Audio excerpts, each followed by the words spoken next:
Hello guys hello guys welcome to educational principal. This is Aman Singh. So students, clear है आपको? हम trigonometry पढ़ रहे थे, फॉर्मूले ट्रिग्नोमेट्री टेबल्स पढ़ लिया है। ठीक है स्टूडेंट्स, क्लियर। अब बात करेंगे हम लोग आज क्वेश्चंस पर। कुछ दो तीन टाइप्स का आज हम लोग क्वेश्चन पढ़ेंगे। पहले एक्सरसाइज में क्वेश्चन उसी पढ़ रहे हैं, टेबल्स पर भी हम क्वेश्चन नहीं लाएंगे, ट्रिग्नोमेट्री टेबल्स का भी क्वेश्चन नहीं होगा।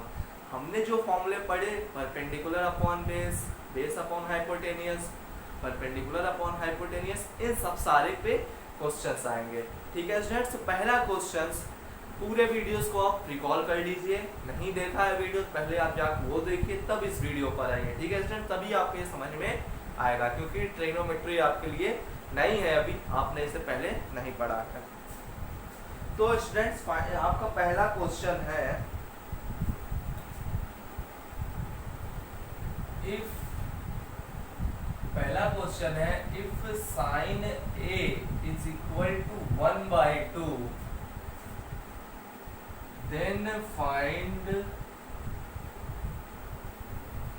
cos A and tan। तो स्टूडेंट्स, अब आपको इस तरीके से कुछ क्वेश्चंस मिलेंगे। क्या है इसमें? If sine A is equal to A 1/2 then find cos A and tan A. आपको sin ए की वैल्यू दिया है, अब आपसे पूछ रहा है कि आपको cos ए और tan ए फाइंड करना है। तो कैसे फाइंड करेंगे स्टूडेंट्स? सबसे पहले आप एक राइट ट्रायंगल बनाइए। मैंने आपको बताया है कि ट्रिग्नोमेट्री पूरी तरीके से राइट एंगल ट्रायंगल पे बेस है। ये पूछ रहा है sin ए, तो हमको ए पे यहाँ बनाना है ए बी सी। साइन ए है, जाहिर सी बात है परपेंडिकुलर अपॉन हाइपोटेनियस, क्योंकि आपको एंगल भी ध्यान देना है। अगर आप ये एंगल बनाएंगे तो परपेंडिकुलर ये हो जाएगा, ये एंगल बनाएंगे तो ये परपेंडिकुलर हो जाएगा। साइन 90 0 होता है, ये आपको पता है।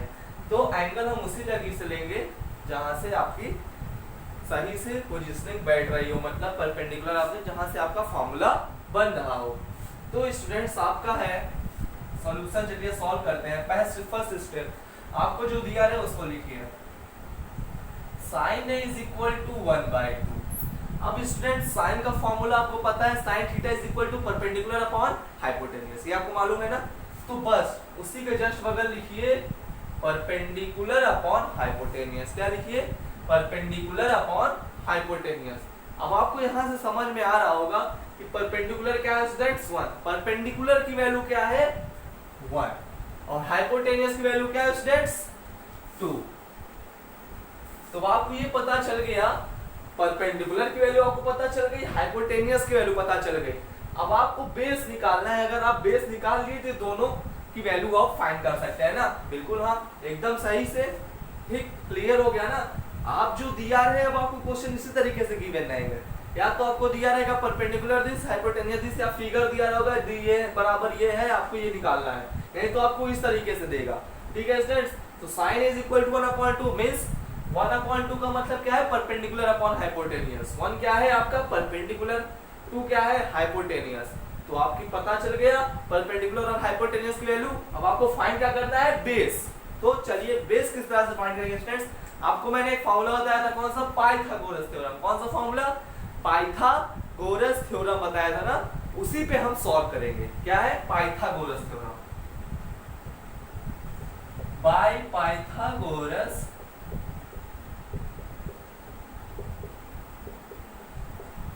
पाइथागोरस थ्योरम का फॉर्मूला क्या होता है students? Hypotenuse square equal to perpendicular square plus base square. Hypotenuse क्या है स्टूडेंट्स? यहाँ पे 2 का स्क्वायर। परपेंडिकुलर क्या है स्टूडेंट्स? 1।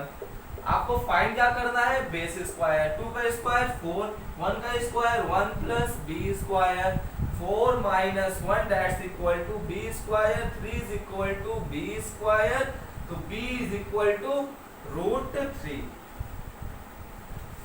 अब ये √3 कैसे आया?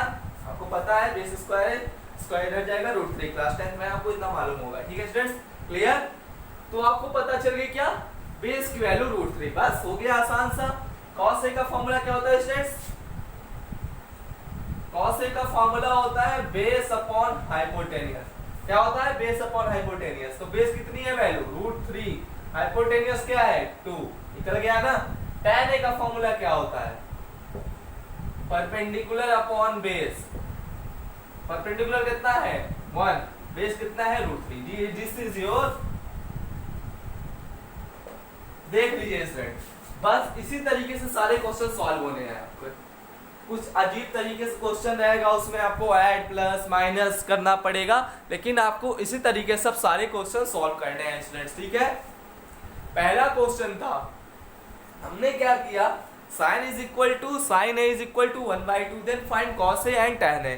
हमको गिवन क्या है, sin a की वैल्यू दिया हुआ है 1/2, एंगल आप ध्यान रखिएगा यहाँ थीटा नहीं है a है, तो हम a पे बनाएंगे थीटा और b क्या होगा हमारा परपेंडिकुलर। फिगर आपको ध्यान देना है क्योंकि एंगल से पूरा खेल बदल जाएगा, जहाँ परपेंडिकुलर है वहाँ बेस हो सकता है और जहाँ बेस है वहाँ परपेंडिकुलर होता है, ठीक है स्टूडेंट्स, क्लियर।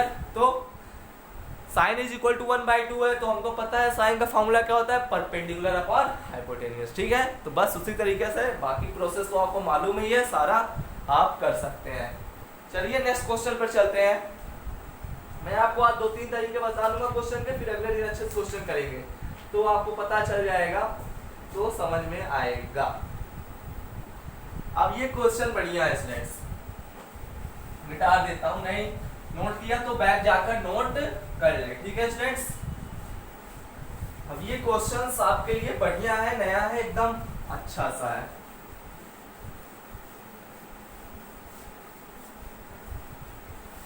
क्वेश्चन है students,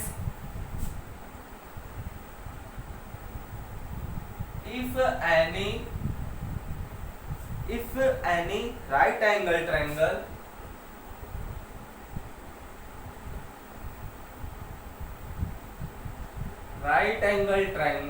ABC, angle B is equal to 90 degree, AB is equal to 3 centimeter,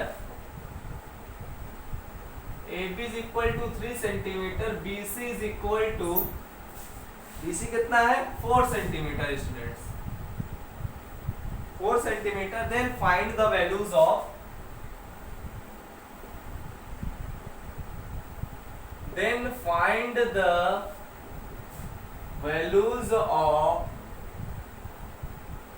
C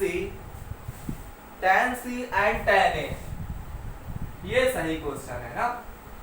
अब आपको देखिए यहाँ पे एंगल चेंज कर दिया, क्वेश्चन पहले पढ़ते हैं फिर समझते हैं। If any right angle triangle ABC, पहले राइट एंगल ट्राइंगल बनाते हैं, नाम भी लिख देते हैं क्योंकि राइट एंगल ट्राइंगल B किस पर है 90 डिग्री पर है, तो 90 डिग्री B और ये C हो गया। AB कितना है students, AB is equal to 3 centimetre, means ये अभी ये पता नहीं है परपेंडिकुलर हाइपोटेनियस, क्योंकि खेल पूरा बदल दिया है क्वेश्चन ने। BC क्या है आपका 4 सेंटीमीटर। तो स्टूडेंट्स आपको फाइंड क्या करना है, then find the values of tan C and tan A। tan C से हमको पहले वैल्यू फाइंड करनी है, मतलब tan C मैंने बताया था जहां से वैल्यू फाइंड करने रहती है क्या होता है, जिस एंगल से उसके सामने वाले को हम लोग क्या कहते हैं परपेंडिकुलर, मींस इस भाई tan C का अगर हम फाइंड करेंगे तो यहाँ पे क्या होगा परपेंडिकुलर 3 सेंटीमीटर और बेस क्या होगा स्टूडेंट्स आपका 4 सेंटीमीटर। ये तो पता है ना आपको, एंगल चेंज हो जाएगा, एंगल के सामने वाले को क्या कहते हैं परपेंडिकुलर, बाकी जो हाइपोटेनियस सबसे बड़ी साइड होती है आपको पता है, और जो बचा होता है उसको क्या कहते हैं बेस कहते हैं। तो फाइंड करते हैं tan C हमको पता है, tan C का फॉर्मूला क्या होगा students perpendicular upon base, perpendicular upon base. तो परपेंडिकुलर B कितना है 3, बेस कितना है 4, tan C की वैल्यू आ गई 3/4 और इसमें हमको कुछ नहीं करना पड़ा, ठीक। हमको गिवन है, पहले से ही गिवन हुआ है, अब जो नहीं गिवन है उससे देखेंगे, क्योंकि हमको इसमें tan C और सिर्फ tan फाइंड करना है परपेंडिकुलर और बेस, इसमें हाइपोटेनियस से कहीं वैल्यू आ नहीं रही है, तो हम हाइपोटेनियस क्यों फाइंड करें, क्यों अपना टाइम वेस्ट करें, ठीक है स्टूडेंट्स। अब बात करते हैं tan A की। tan A फॉर्मूला आपको पता होगा perpendicular upon base, tan A। अभी इस एंगल से देखिए, तो इस एंगल के सामने वालों को क्या कहेंगे स्टूडेंट्स? इस एंगल के सामने वाले कहेंगे परपेंडिकुलर। हाइपोटेनियस सेम रहेगा, बेस चेंज हो जाएगा, मतलब अब ये हो गया परपेंडिकुलर और ये हो गया बेस। ये आपको मैंने पहले वीडियो बताया था, ठीक है स्टूडेंट्स? अब ये हो गया 4/3। आपका आंसर आ गया। तो समझ गए ना? अब आपको इसी तरीके से कुछ क्वेश्चंस मिलेंगे, ये बढ़िया है। और एक दो क्वेश्चन चलते हैं, पहला एक्सरसाइज बस इसी पर है और ज्यादा कुछ नहीं है, ठीक है स्टूडेंट्स? अब आपको अगर ऐसे वैल्यू दे देगा, समझ लीजिए tan C की वैल्यू दे दिया, तो आपको पूछेगा फाइंड करिए sin A sin B, ऐसे ही पूछेगा। और आपका पूरा एक्सरसाइज इसी पर बेस है, ठीक है? नेक्स्ट क्वेश्चन चलते हैं, बड़ा सा क्वेश्चन है, उसमें थोड़ा टाइम लगेगा क्योंकि उसमें सारी वैल्यूज फाइंड करते हैं। ये आखिरी क्वेश्चन होगा क्योंकि पहले एक्सरसाइज में इस क्वेश्चन के अलावा और कोई क्वेश्चन बढ़िया नहीं है, क्योंकि पहले एक्सरसाइज में आपको इसी टाइप के क्वेश्चन मिलेंगे, आपको वैल्यूज दी नहीं होंगी और आपको फाइंड करना होगा। मतलब एक दे दिया रहेगा तो आपको 5 रेशियोज को अपने आप फाइंड करना, मतलब tan दे दिया रहेगा तो sin, cos, cot, cosec, sec ये अपने से फाइंड करना रहेगा, ठीक है स्टूडेंट्स? Okay, clear? बढ़िया समझ में आ गया ना? चलिए नेक्स्ट क्वेश्चन पर चलते हैं। उसमें हमको पांचों रेशियोज को फाइंड करना है, मतलब कुछ दिया रहेगा नहीं तो अपने से सब सारे फाइंड करने हैं। क्लियर? क्वेश्चन है स्टूडेंट्स आपका, if in any right angle triangle, if in any right angle triangle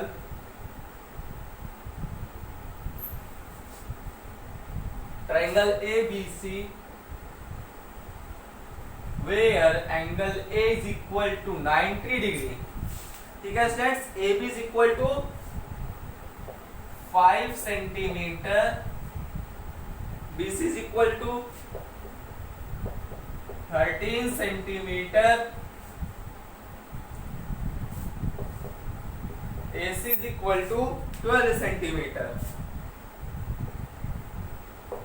आपको फाइंड क्या करना है students? Sine B tan B, पहले वाले में sin B, cos B, tan B, next में sec C, cosec C एंड cot C। ये है आपका क्वेश्चन स्टूडेंट्स। क्या है? If in any right angle triangle, if in any right angle triangle ABC, angle A is equal to 90 degree, AB is equal to 5 centimetre, BC is equal to 30 centimetre, AC is equal to 12 centimetre. तो students देखिए यहाँ पे triangle में तो तीन ही side होती हैं, वो तीनों साइड की वैल्यू आपको गिवन है। तो हमको पाइथागोरस थ्योरम लगाने नहीं है। क्यों नहीं लगाना है? क्योंकि तीनों वैल्यूज गिवन है। अगर दो वैल्यूज गिवन रहती तब हम पाइथागोरस थ्योरम से एक वैल्यू और निकालते तभी, क्योंकि और बाकी इसके फॉर्मूला क्या होता है? बेस से स्टार्ट होता है, तो उसको फाइंड करते हैं। चलिए पहले एक ट्रायंगल बनाते हैं, राइट एंगल ट्रायंगल। क्वेश्चन के अकॉर्डिंग एंगल ए पे 90 डिग्री है, ठीक? तो ए इसको करते हैं BC, ठीक है स्टूडेंट्स? क्लियर? ए बी कितना है स्टूडेंट्स? 5 सेंटीमीटर। ए बी कितना है? 5 सेंटीमीटर। BC कितना है? 13 centimetre. Big side means hypotenuse इस ट्रायंगल के हिसाब से। और AC क्या है स्टूडेंट्स? 12 सेंटीमीटर। ठीक, हमको फाइंड क्या करना है? साइन B, मतलब पहले वाले में सिर्फ B है। तो इस एंगल से B से, मतलब B के सामने वाले लाइन को क्या कहेंगे? Perpendicular, base, hypotenuse. ये आपको पता है। तो बस सीधा सीधा सॉल्व करते हैं। साइन B का फॉर्मूला क्या होता है students? Perpendicular upon hypotenuse. Perpendicular कितना है? 12, हाइपोटेनियस 13। क्लियर? कॉस B का फॉर्मूला क्या होता है students? Base upon hypotenuse. Base कितना है? 5। फॉर्मूले से आपको आप क्लियर हो तो बेस ये है, हाइपोटेनियस कितना है? 13, बिग साइड 13। हाइपोटेनियस हर बार सेम रहेगा, चाहे जो एंगल आप बदल दीजिए। tan b क्या है students, perpendicular upon base. Perpendicular कितना है स्टूडेंट्स यहाँ पे 12 और बेस कितना है आपका 5। तो एक साइड सॉल्व हो गया। अब इस एंगल से लेते हैं, तो इस एंगल से लेंगे तो इसके सामने वाले को परपेंडिकुलर, ये हाइपोटेनियस और ये बेस। ये परपेंडिकुलर एंगल के जस्ट सामने वाले को क्या कहते हैं, परपेंडिकुलर। हाइपोटेनियस आपका सेम ही रहेगा और बेस जो बाकी। ठीक है स्टूडेंट्स, क्लियर। चलिए सेक सी का फॉर्मूला होगा पर हाइपोटेनियस अपॉन बेस। हाइपोटेनियस कितना है 13 स्टूडेंट्स। ये हो क्या है आपका परपेंडिकुलर, ये क्या है आपका बेस। तो बेस कितना हो गया 12। कॉसेक सी का फॉर्मूला क्या होगा स्टूडेंट्स आपका हाइपोटेनियस अपॉन परपेंडिकुलर। हाइपोटेनियस कितना है 13, परपेंडिकुलर कितना है स्टूडेंट्स आपका 5। ठीक। कॉट सी का फॉर्मूला होता है बेस अपॉन परपेंडिकुलर। बेस का फॉर्म, बेस कितना है 12 और परपेंडिकुलर कितना है 5। तो स्टूडेंट्स ये हो गया आपका वैल्यू का आंसर। ये क्वेश्चन भी सॉल्व। बाकी ये फॉर्मूला आपको पता है ना, मैंने एक ट्रिक बताया था PVP अपॉन HHB। नहीं तो बाकी आपके बुक में भी गिवन होगा ये फॉर्मूला। ठीक है स्टूडेंट्स, क्लियर, समझ में आ गया, अच्छी बात है। तो ये क्वेश्चन नोट करिए। अब आपके सारे क्वेश्चंस ऐसे ही मिलेंगे। पहले एक्सरसाइज में बस इसी तरीके से ढेर सारे क्वेश्चंस हैं, उसको हम अगले वीडियो में सॉल्व करेंगे। एक वीडियो और इस पर और लेंगे, फिर इसके बाद हम लोग चलेंगे नेक्स्ट एक्सरसाइज पर। उसमें आपके वैल्यूज आएंगे, कुछ और अलग अलग फॉर्मूलेज आएंगे, उस पर बात करेंगे। ठीक है स्टूडेंट्स, अगर आपको वीडियो अच्छी लगी हो तो लाइक करिए, शेयर करिए, कमेंट करिए और सब्सक्राइब करके बेल आइकन जरूर दबाइए। Thank you students.